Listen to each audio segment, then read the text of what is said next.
Bakit? Siya, baka mga kandila. Bakit? Ano gagawin ko rito? Baka mo lang.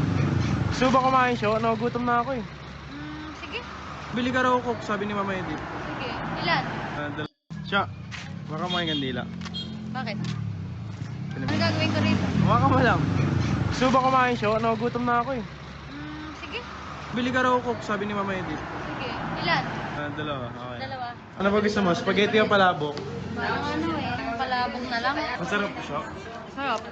So, saan mo pala nabili yung coke? Doon lang sa ano, malapit sa ilalim ng tulay. Pawis na pawis ka no, punas ka nga.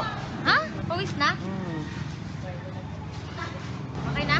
Okay na. May batang nag-aalok sa akin ng kandila para may pang-uwi lang daw siya sa kanila. So kinuha ko na lahat, naawa naman ako. Niyaya ko na rin kumain at ang sagot niya, sakto, opening kasi ng new business namin. Buti may tira pang pagkain. Kitang-kita nyo naman na sobrang saya niya. Ang sarap talaga sa puso pag nakakatulong tayo. Tinanong ko na rin kung nasarapan ba siya sa food. Sarap. Tinanong ko kung malayo pa ba ang uuwian niya at kung saan siya nakatira. At ang sabi niya, Doon lang sa ano, malapit sa ilalim ng tulay. grabe, sobrang saludo talaga ako sa mga katulad niya. Nagkwento pala siya about sa mga pinagdaanan niya at hindi niya napigilang umiyak. Sabi ko magdasal ka lang palagi. Binigyan ko na rin ng konting tulong para lang may pang-uwi at pangkain siya. Dito ko pala siya nakita sa T Extreme Moto Parts. Kung makakadaan man kayo dito, baka matulungan natin siya.